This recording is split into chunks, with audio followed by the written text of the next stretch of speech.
Hoje, na classe de jovens, vamos estudar a lição de número 2, que tem como título Fé para crer que a Bíblia é o livro de Deus. Lembrando que estamos em um trimestre devocional apologético e depois de uma lição introdutória e conceitual, a primeira doutrina que vamos estabelecer chama-se bibliologia. E, por essa razão, temos aqui alguns objetivos que precisamos alcançar. E eles são, em primeiro lugar, compreender que a Bíblia é a inerrante palavra de Deus. Em segundo lugar, explicar que a Bíblia é um livro inspirado pelo Espírito Santo. E, por fim, iremos destacar a atualidade da Bíblia. Para atingir essas finalidades, vamos seguir os tópicos e subtópicos da nossa lição. Portanto, vamos começar com o nosso texto principal, que nos diz o seguinte: porque tudo que dantes foi escrito, para nosso ensino foi escrito, para que, pela paciência e consolação das Escrituras, tenhamos esperança. Romanos capítulo 15, versículo de número 4. Na tradução NTLH, ou melhor, paráfrase, o texto pode ser lido assim: porque tudo que está nas Escrituras. Lembrando que Paulo aqui ele está fazendo uma justificativa da razão de ele estar citando o livro de Salmos. Aí ele prossegue dizendo: foi escrito para nos ensinar, a fim, propósito, de que tenhamos esperança por meio da paciência e da coragem que as Escrituras nos dão. Por que essa passagem está aqui em uma lição apologética onde temos o objetivo de demonstrar que a Bíblia é um livro inerrante e inspirado por Deus? Pois bem, essa passagem, ela nos lembra que as Escrituras do Antigo Testamento foram escritas para o nosso ensino. Portanto, o Antigo Testamento é sim um livro inspirado por Deus. Quando nos deparamos com problemas, conflitos, tribulações e dificuldades, Paulo ainda nos ensina neste versículo aqui que as Escrituras, diante dessas circunstâncias adversas, nos ensinam a permanecer e nos oferecem consolação. Glória a Deus! Assim, em vez de cedermos sob o peso das aflições, somos fortalecidos pela esperança de que o Senhor nos fará perseverar até o fim. E onde encontramos força para perseverar? Onde encontramos consolo? Só no Novo Testamento? Não. Encontramos sim no Antigo Testamento força, esperança para permanecermos na nossa jornada de fé rumo à eternidade. A conclusão que chegamos por meio do nosso texto principal é que Antigo e Novo Testamento são igualmente inspirados e revelados por Deus. Por que é que eu estou dando essa ênfase? Porque há quem diga que o Antigo Testamento passou e não precisa ser mais lido, perdeu a sua importância. Isso não é verdade. São livros inspirados por Deus. Todos aqueles que estão no Antigo Testamento, assim como os livros do Novo Testamento. Olhe o que Hebreus capítulo 1, versículo 1 ao 2 nos diz. Há muito tempo falou Deus muitas vezes e de várias maneiras aos nossos antepassados por meio dos profetas. E há um comentarista que entende que quando o escritor aos Hebreus diz que Deus falou, que Deus ele se revelou muitas vezes e de muitas maneiras, e ele acrescenta essa expressão aqui, ele falou por meio dos profetas, está se referindo a todos os livros do Antigo Testamento. Deus falou por meio de profetas, Deus falou por meio dos seus servos, aos quais ele levantou para se dirigir ao povo de Israel. Aí ele vai falar sobre a completude da revelação. Mas nesses últimos dias, falou-nos por meio do Filho, de forma definitiva, de forma completa, a quem constituiu herdeiro de todas as coisas e por meio de quem fez o universo. Ainda um texto para complementar o pensamento que estamos desenvolvendo aqui no texto principal, de que Antigo e Novo Testamento são escrituras, são revelação de Deus, temos 2 Timóteo, capítulo de número 3, versículo 16, que nos diz: toda a Escritura. Então, toda a Escritura. Você vai ver que o apóstolo Pedro, ele vai tratar os escritos paulinos como Escritura. Olha, os escritos de Paulo são de difícil interpretação, como algumas outras partes da Escritura. o Novo Testamento é sempre colocado ao lado do Antigo Testamento. O Antigo Testamento é sempre colocado ao lado do Novo Testamento. Toda a Escritura é inspirada por Deus e útil para o ensino, para a repreensão, para a correção e para a instrução na justiça. Então, as Escrituras são inspiradas. Poderíamos trazer aqui vários outros versículos que apontem essa direção da inspiração das Escrituras, Antigo e Novo Testamento. Vamos ao resumo da lição, que nos diz o seguinte: na Bíblia, encontramos a revelação de Deus para toda a humanidade e a salvação em Cristo Jesus. A Bíblia é o livro inspirado por Deus. E eu quero focar aqui nessa palavra revelação. Na Bíblia encontramos a revelação de quem? A revelação de Deus. E também nós encontramos aqui os detalhes de seu plano salvífico, seu plano redentivo para a humanidade. A Bíblia, ela registra, contém um registro da revelação de Deus. E a palavra revelação significa descobrimento, desvelamento, divulgação. E nesse ponto, convém ressaltar que Deus, que se Deus não se revelasse a si mesmo, o homem jamais poderia conhecê-lo. Mas Deus é um Deus cognoscível, Deus é um Deus que se revela, Deus é um Deus que se manifesta aos homens. Ele faz isso de forma geral e de forma especial. É por isso que, no campo das ideias teológicas, há dois nomes para a manifestação, para a revelação de Deus aos homens: revelação geral e revelação especial. Por revelação geral, nós entendemos que é a forma que Deus se revela a todos os homens em toda parte.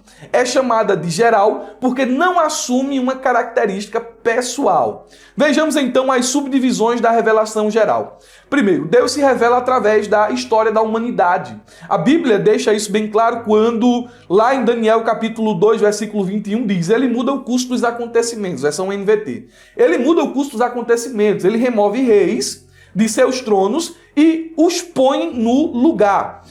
Dá sabedoria aos sábios e conhecimento aos eruditos. Olha o que é que diz aqui Isaías 46:10. Só eu posso lhes anunciar desde já o que acontecerá no futuro. Todos os meus planos se cumprirão, pois faço tudo o que desejo. Então Deus é um Deus que se revela na história. A história, o curso dos acontecimentos estão debaixo da soberania de Deus. Ele se revela também de forma geral através da criação. A Bíblia diz no Salmo de número 19, o verso 1 ao verso de número 4, o seguinte: os céus proclamam a glória de Deus, o firmamento demonstra a habilidade de suas mãos. Dia após dia ele continua a falar, noite após noite ele os torna conhecido. Não há som nem palavras, nunca se ouve o que eles dizem. Sua mensagem, porém, chegou a toda a terra e suas palavras aos confins do mundo. Temos ainda Atos capítulo 14, versículo 15 ao 17 e Romanos capítulo de número 1, versículo 18 ao versículo 20. São versículos que demonstram a revelação geral de Deus por meio da criação. Deus também se revela de forma geral através da natureza humana. A natureza humana, a sua constituição, a consciência, as questões morais ligadas, que as questões morais são inerentes ao ser humano, o livre-arbítrio, a racionalidade, a espiritualidade e outros atributos mais aqui, revelam de forma geral a existência de Deus. É por isso que alguém escreveu certa vez que o homem por si mesmo é um ser religioso. Deus se revela de forma geral por meio dessas vias. Porém, Deus também se revela de forma especial. A revelação especial é o desvendamento que Deus faz de si mesmo de modo imediato e sobrenatural. Não podemos conhecer o plano da redenção, nem a vontade de Deus para as nossas vidas por meio da revelação geral. Desse modo, necessitamos de uma revelação especial da parte de Deus. Deus se revela de forma especial. E a Bíblia contém, presta atenção, a Bíblia contém o registro dessa revelação especial de Deus. Deus se revela de forma especial quando ele se apresenta de forma pessoal. É um Deus pessoal, revelando sua vontade, revelando seus desejos, revelando aquilo que está no íntimo de seu ser. Né? Por exemplo, Deus se apresenta a Adão. Né? Deus não manda um anjo. Deus não se revela por meio do Éden a Adão, não é por meio do criação, não. Deus vai lá, conversa com Adão, tem intimidade com Adão. Nós chamamos isso de revelação especial. Ele se revelou dessa mesma maneira a Moisés. Deus se revela a Moisés dizendo seu nome. Deus se revelou a Noé, Deus se revelou a Abraão, ao povo de Israel, a Davi e assim por diante. Ele se revela de forma pessoal e isso caracteriza a revelação especial. A revelação especial também é compreensível. Deus se revela na linguagem humana, de forma que o homem entenda aquilo que Deus quer transmitir. E talvez uma das maiores, ou se não a maior revelação, a maior expressão da revelação especial de Deus é a encarnação de Cristo. A Bíblia nos diz em João, 1 João capítulo 1, versículo 1 ao 2, o seguinte: proclamamos a vocês aquele que existe desde o princípio, aquele que ouvimos, e vimos com os nossos próprios olhos, e tocamos com nossas próprias mãos. Ele é a palavra da vida, aquele que é a vida nos foi revelado, e nós o vimos, agora testemunhamos e lhes proclamamos que ele é a vida eterna. Ele estava com o Pai e nos foi revelado. Veja essa ênfase aqui. Esse texto é bem interessante porque ele demonstra a encarnação como uma revelação especial de Deus. Então Deus tem essas vias de revelação de maneira que não fique dúvida no coração do homem de que Deus é real, de que Deus existe, e também de forma em termos de justiça, né? Ninguém será indesculpável. Eu não conheci Deus, eu não sei quem é Deus. Não. Mas, irmão Murilo, não tem as pessoas que são ateus? Irmão Murilo, não tem as pessoas que nunca ouviram proclamado o Evangelho? Sim, irmãos. Com relação aos ateus, o ateu precisa de mais fé para crer no ateísmo do que de fé para crer em Deus. Isso fica muito claro. Ontem a gente teve uma aula na conferência EBD, onde o professor Walson, ele disse que o ateísmo é o parasita da religião. Ele não vive sozinho. Ele depende da religião para viver. Então, a questão de ateísmo a gente descarta. Deus, ele se revela, isso é muito claro. E sobre as pessoas que nunca ouviram falar em Deus? Você pode ir na tribo indígena mais afastada do mundo e você vai ver que lá eles são religiosos. Eles adoram o sol, eles adoram a lua, eles adoram as árvores, eles adoram a terra. Quem foi que disse a eles que eles precisam adorar esses elementos da natureza? Veja que a consciência de que uma realidade superior, de que há uma existência superior e que transcende a experiência humana existe, de maneira que até a pessoa mais afastada da civilização, ela tem esse senso religioso dentro de si. Deus se revela ao homem por meio dessas duas vias. Eu gastei muito tempo aqui, mas preciso prosseguir. Eu penso que até aqui o professor da escola dominical está recebendo subsídio para poder chegar em classe bem preparado para ministrar a sua aula. Inclusive, eu quero lhe dizer que esse texto que eu estou utilizando aqui, que escrevi e coloquei aqui em forma de PDF, está disponível aqui na descrição do vídeo. Você pode estar baixando gratuitamente, isto é, se você está me assistindo por meio do YouTube. Mas, agora me dirigindo especificamente aos alunos da ferramenta EBD, que recebem um vídeo por antecipação, recebem o subsídio e o material complementar, além de todos os recursos que estão disponíveis na ferramenta EBD, me dirijo especificamente a vocês. Façam bom uso de todo o material que são exclusivo de vocês. E também eu estendo aqui, quero, aliás, revelar a minha gratidão aos alunos da ferramenta EBD, porque eles patrocinam esse trabalho, eles são o motivo de a gente continuar aqui no YouTube, continuar trazendo pré-aulas da Escola Bíblica Dominical. Meus irmãos, vocês que estão me assistindo por meio do YouTube, conheçam a ferramenta EBD. O link também está aqui na descrição do vídeo. Os alunos da ferramenta EBD têm conferência todo início de trimestre, tem aulas exclusivas. Os alunos da ferramenta EBD, além de tudo isso, tem curso de capacitação, material de marketing e divulgação, audiovisual, tem muita coisa aí, dinâmica, fluxograma, infográfico, tem muita coisa aí dentro da ferramenta EBD. Se fosse você, eu clicaria agora e iria conferir. Vamos à nossa introdução? A lição nos diz o seguinte, estou fazendo uso aqui da lição, e ela nos diz o seguinte: nesta lição veremos a inspiração, a necessidade de interpretação e a atualidade das escrituras sagradas. Então, o autor, ele vai abordar um tema altamente relevante. E eu quero lhe mostrar por que esse tema é relevante. Porque dentro de uma lição de apologética, ele colocou uma aula sobre bibliologia. A gente vive em um tempo em que, infelizmente, multiplicam-se as correntes ideológicas que buscam desconstruir a autoridade da Bíblia Sagrada. A igreja atual, ela tem enfrentado o avanço de ideologias anticristãs que buscam reconfigurar os valores preconizados na palavra de Deus.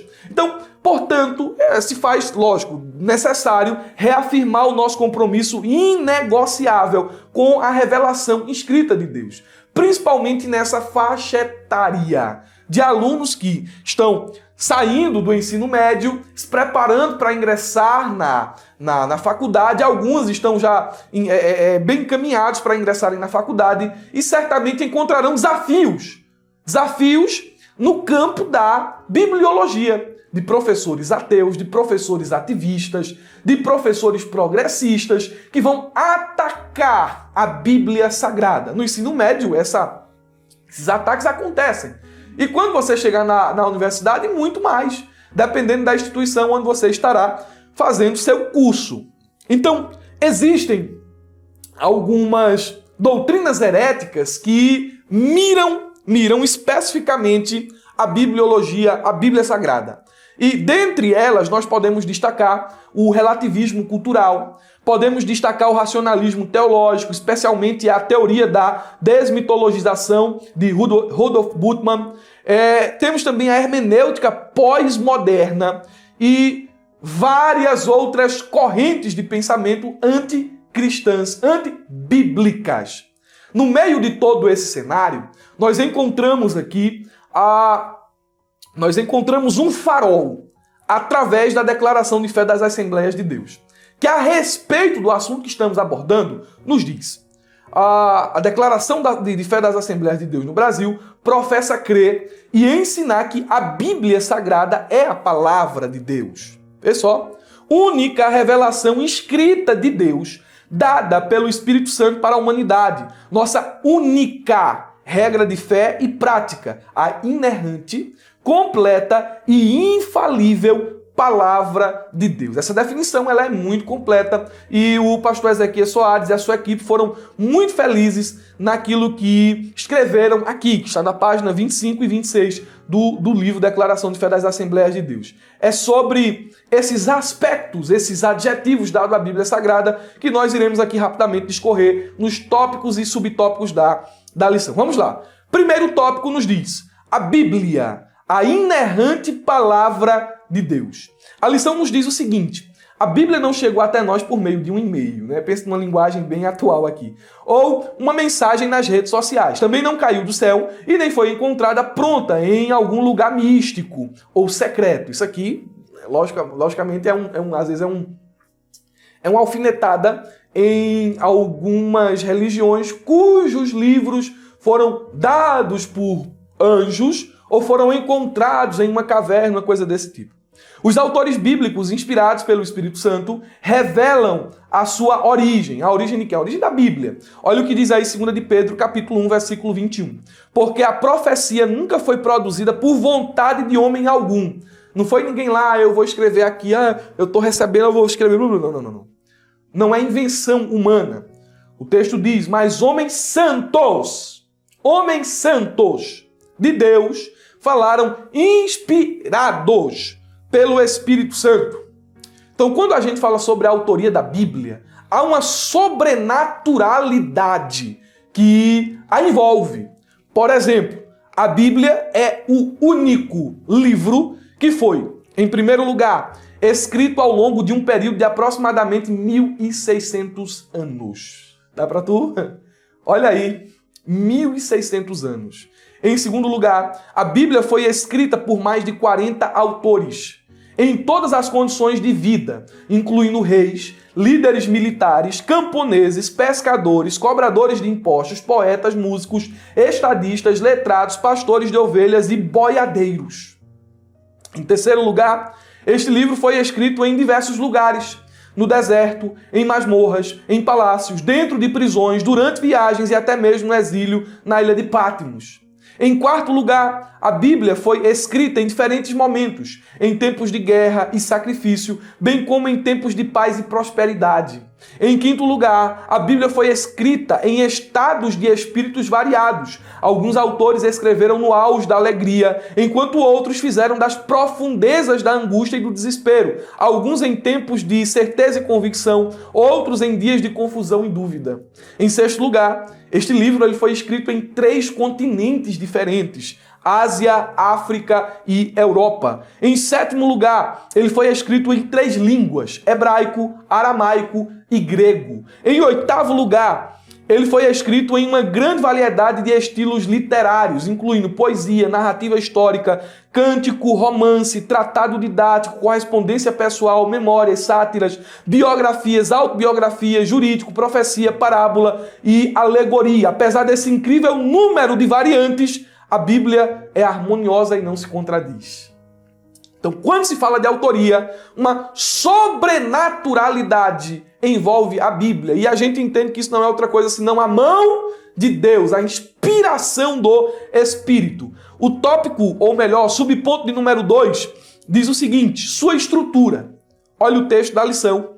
É uma coleção de 66 livros. Alguns têm textos, têm mais de 3.000 anos. Os escritos mais recentes têm aproximadamente 1930 anos. Ele está fazendo aqui uma comparação do nosso tempo com o tempo em que a Bíblia foi escrita. Quando a gente pensa em estrutura, nós entendemos que a Bíblia ela está dividida em 2 testamentos. Aqui é a estrutura da Bíblia: Antigo Testamento e Novo Testamento.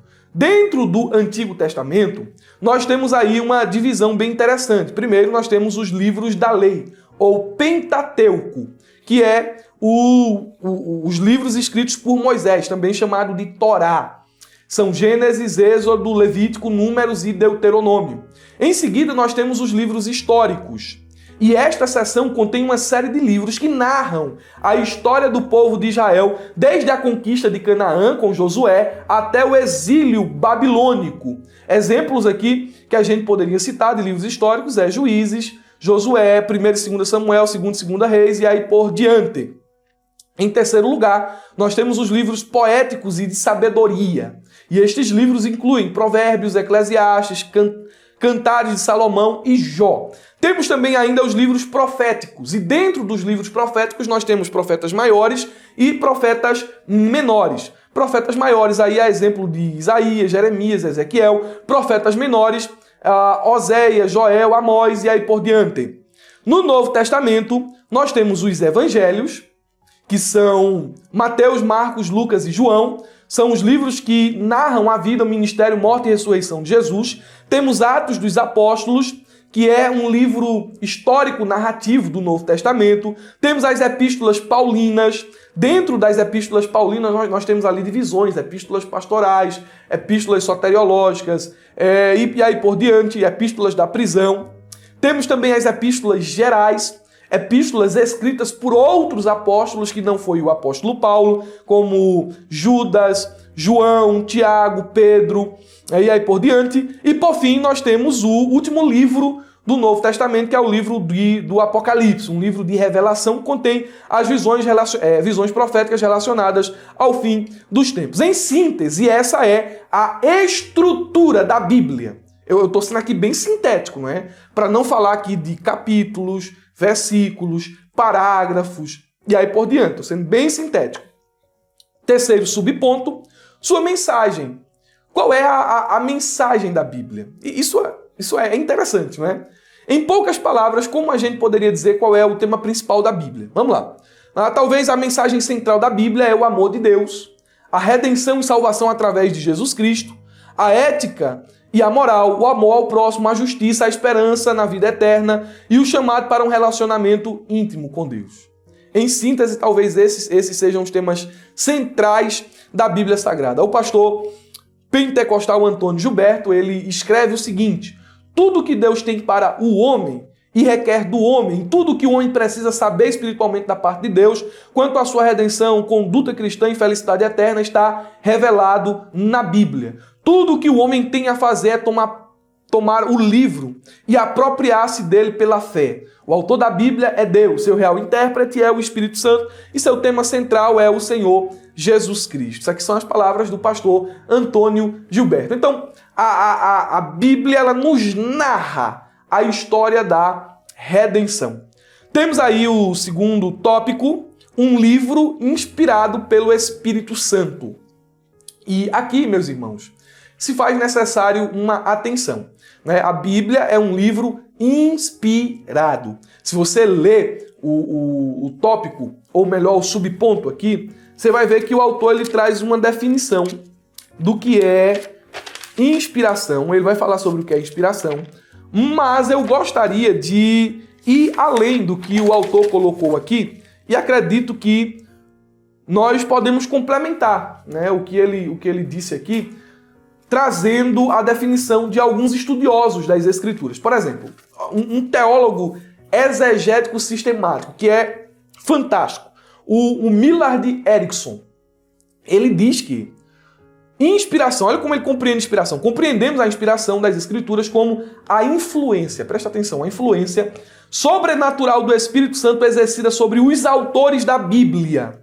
O resultado, ou melhor, resultando em textos precisos que registraram a revelação divina ou se tornaram, de fato, a palavra de Deus. Então, Millard Erickson, ele entende inspiração como influência, uma influência sobrenatural do Espírito. O Dr. Gausen, ele diz que a inspiração é o poder inexplicável que o Espírito Divino exerceu sobre os escritores humanos da Bíblia, preservando-os de erros e omissões.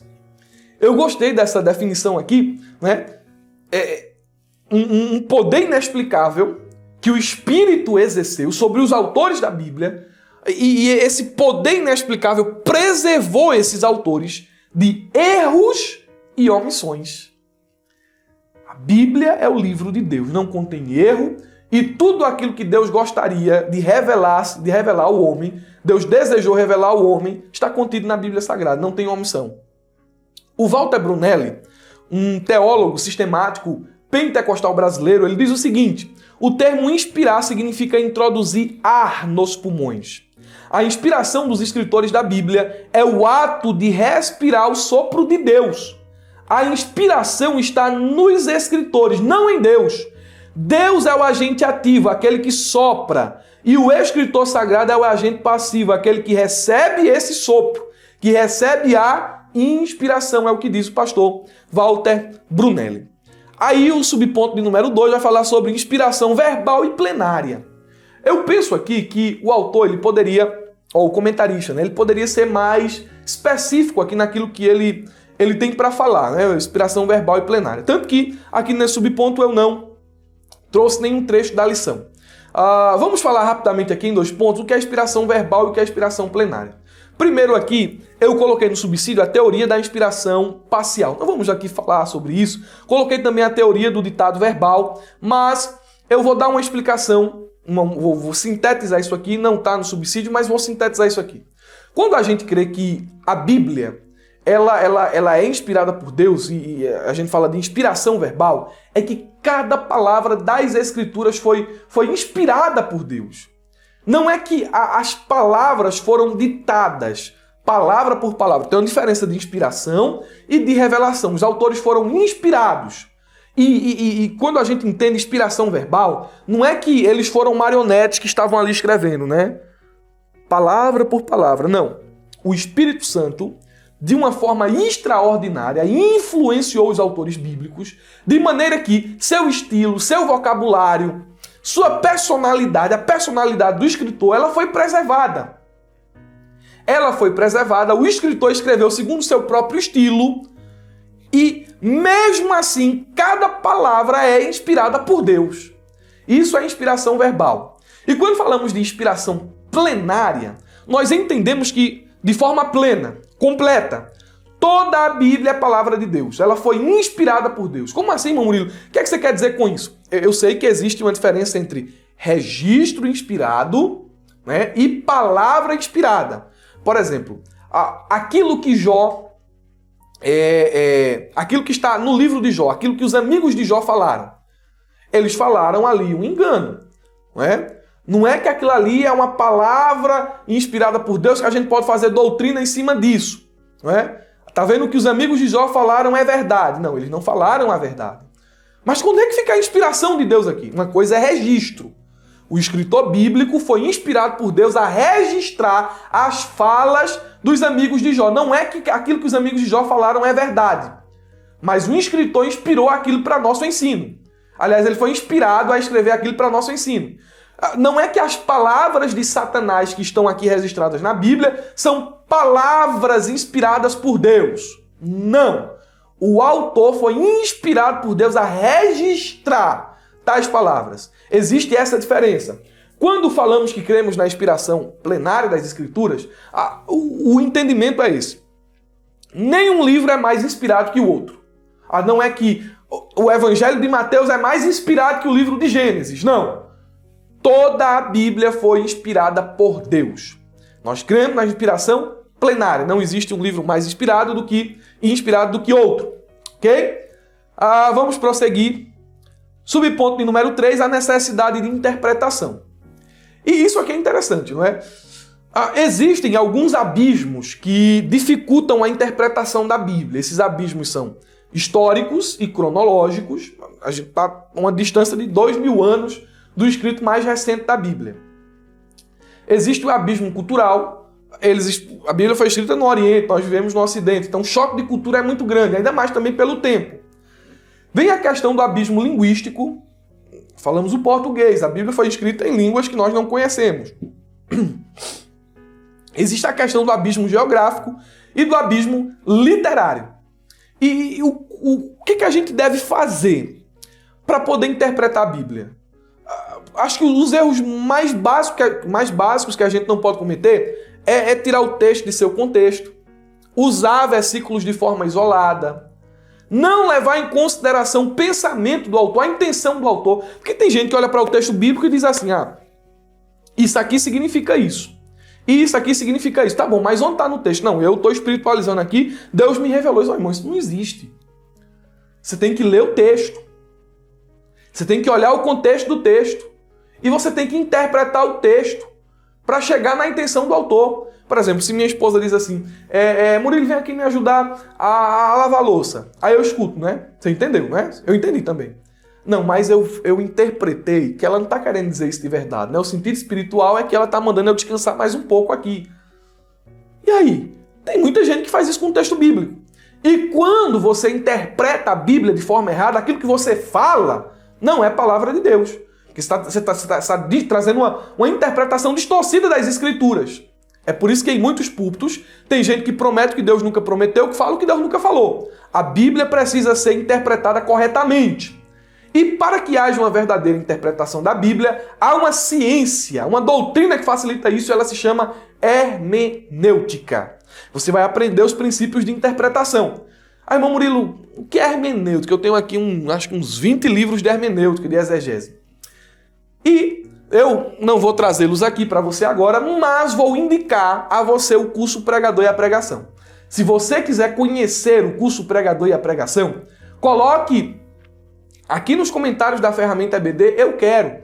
Ou se você está me assistindo por meio do YouTube e quer conhecer o curso Pregador e a Pregação, coloque aqui nos comentários do YouTube, eu quero. É um curso com 20 horas aula, falando sobre como interpretar a Bíblia, como preparar um sermão, como preparar uma pregação, como pregar. O curso vai falar sobre desde de hermenêutica, exegese, oratória a homilética. Tem muita coisa lá no curso Pregador e a Pregação.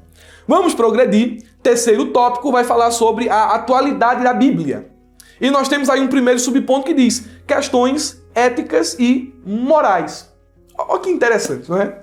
A Bíblia é um livro que contém questões altamente éticas e morais. É por isso que o Billy Graham, ele diz o seguinte, estuda a Bíblia para ser sábio. Creia na Bíblia para ser salvo. Agora, siga os seus preceitos para ser santo. Esses preceitos são éticos e morais.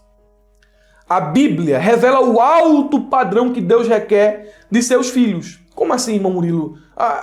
Leia a Bíblia e você vai ver que ali nós temos os 10 mandamentos, onde é condenada a cobiça, onde é condenado o falso testemunho. Isso é padrão ético-moral. Leia os 10 mandamentos. Né? A Bíblia ela vai nos orientar quanto a amar o nosso próximo, agir com justiça, com equidade, perdoar, viver em pureza, em humildade, honestidade, obedecer às autoridades.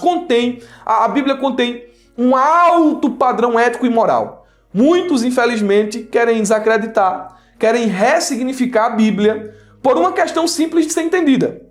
Eles querem viver em paz com os próprios pecados. E em nossos dias, o mal é chamado de bem, o bem é chamado de mal, e por isso que a Bíblia é atacada, porque ela revela o alto padrão de Deus para a humanidade, questões éticas e morais. Temos aí o subponto de número 2, os vários materiais da Bíblia.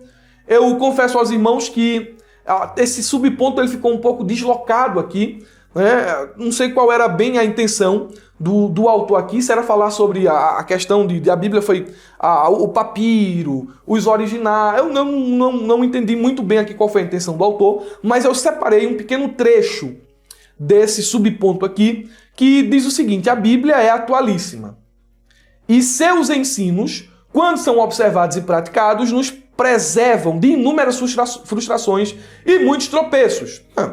Lâmpada para os meus pés é a tua palavra e luz para o meu caminho. Então, eu não sei se bateu muito bem aqui o subponto com o texto do subponto, mas falando sobre a atualidade da Bíblia, falando sobre a sua capacidade de conceder sabedoria prática aos seus leitores, eu separei aqui o Salmo 119, verso 98, 99 e 100, que nos diz que a Bíblia, a sabedoria que se encontra na Bíblia é superior à sabedoria dos nossos inimigos. Olha que interessante, né? Os teus mandamentos me tornam mais sábio que os meus inimigos, porque estão sempre comigo. A sabedoria procedente da Bíblia é superior à dos mestres. Verso 99, tenho mais discernimento que todos os meus mestres, pois medito nos teus testemunhos. E o verso 100 diz, né, que a sabedoria da Bíblia é superior, a sabedoria procedente da Bíblia é superior à dos antigos. Tenho mais entendimento que os anciões, pois obedeço os teus preceitos. Quer ser sábio de verdade, obedeça o que está escrito. Você quer ser santo? Subponto 1. Quer ser santo? Obedeça a Bíblia. A Bíblia tem valor ético e valor moral. Obedeça a Bíblia. Quer ser santo? Obedeça a Bíblia. Quer ser sábio? Quer ser sábio? Obedeça a palavra de Deus. Você vai ser preservado de muitos erros. É por isso que o comentarista, ele coloca aqui no final, lâmpada para o versículo 105 do Salmo 119. Lâmpada para os meus pés é a tua palavra, luz para o meu caminho. Não ando em trevas, não tropeço, porque a tua palavra me dá esclarecimento, ilumina o meu pensamento. Terceiro subponto nos diz o poder da palavra de Deus. Preste atenção aqui, né? A palavra, ela tem poder. E na própria Bíblia Sagrada nós encontramos aqui algumas características. Eu vou citar aqui pelo menos 7. Vamos lá. A palavra de Deus é viva e produz vida. João capítulo 6, versículo 63, depois o versículo 67, 68 e também Mateus 4 e 4. A palavra de Deus anula o conselho das trevas. Veja como ela é poderosa.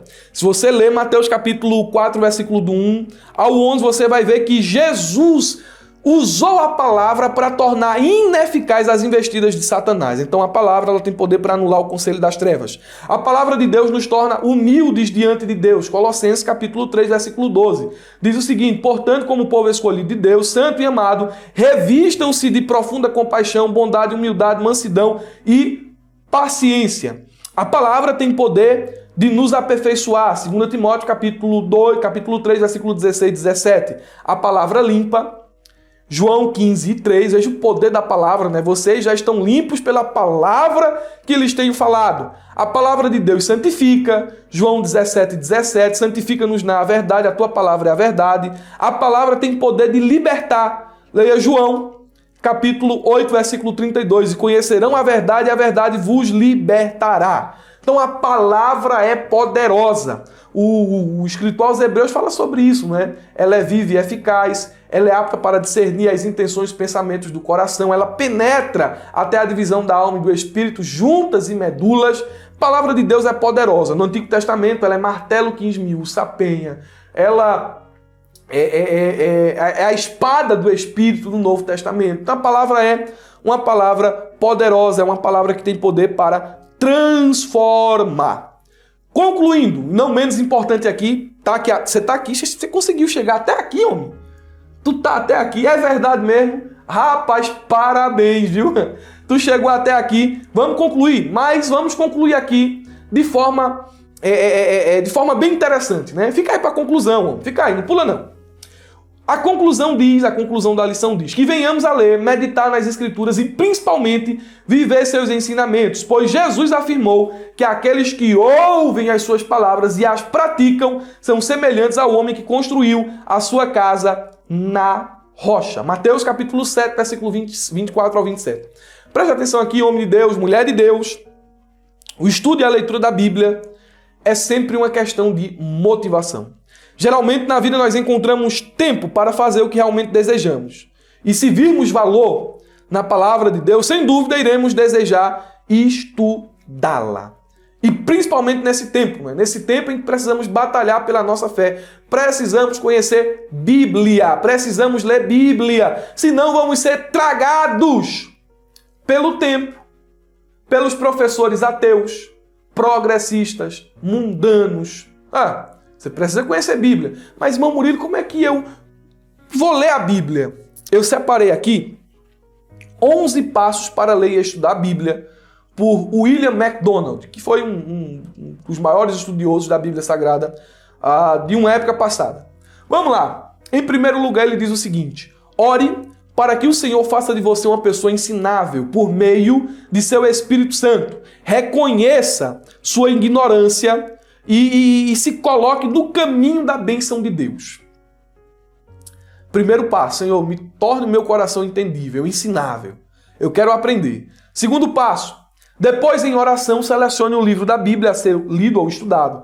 Provavelmente o Evangelho de João é o escolhido mais frequentemente. A carta de Paulo aos Romanos seria um segundo texto preferido. Então, por onde eu começo a ler a Bíblia? Dou duas indicações aqui: João ou Romanos. Terceiro, comece com uma porção pequena ou um capítulo por dia. Seu objetivo final será estudar e ler a Bíblia inteira. Pensar em uma tarefa tão imensa poderá ser algo assustador, mas lembre-se que um grande trabalho é feito por muitos pequenos trabalhos. Então comece lendo um capítulo, depois você aumenta para 2, para 3, daqui a pouco você está lendo aí 9, 10 capítulos por dia. Em quarto lugar, em um caderno, escreva em forma de pergunta tudo sobre a passagem que não esteja claro para você. O que isso significa? Quem é que está falando? Qual a relevância disso para a minha vida? Em quinto lugar, frequentemente releia a passagem. Se possível, memorize trechos das Escrituras. Não tenha pressa aqui, não tenha pressa. Eu mesmo tenho muita dificuldade para memorizar. Então, não se martirize aqui. Faça leitura em tantas traduções confiáveis da Bíblia quanto forem possíveis. Por exemplo, aqui na minha cabeceira, tenho a NVT, tenho aqui a corrigida, tenho a NAA, tenho aqui, ó, tudo aqui na palma da minha mão, a NVI. Então, pode fazer comparação de traduções. Em sétimo lugar, leia bons comentários sobre a Bíblia, quantos puder encontrar. Então, ler um bom comentário é essencial. Em oitavo lugar, discuta as perguntas e questões com outros cristãos e tente obter respostas. Em nono lugar, continue buscando até que você consiga dar uma explicação simples e concisa da passagem a outra pessoa. Em décimo lugar, passe a outros aquilo que você aprendeu, porque a gente aprende mais quando compartilha. E aqui em 11º lugar, estude com a intenção de obedecer o que você está lendo. Eu resumi aqui, são 11 princípios para ler e estudar a Bíblia, deixados por William MacDonald. Está aqui no nosso subsídio, você pode baixar, você pode estar lendo aqui, você pode inclusive imprimir e colocar do lado do local onde você lê. Tá ok? Estude a Bíblia Sagrada. Ela é o livro de Deus. Espero que esse subsídio tenha abençoado a sua vida. Desejo a você um ótimo final de semana, uma ótima aula de escola bíblica dominical e não se esqueça, abra a jaula.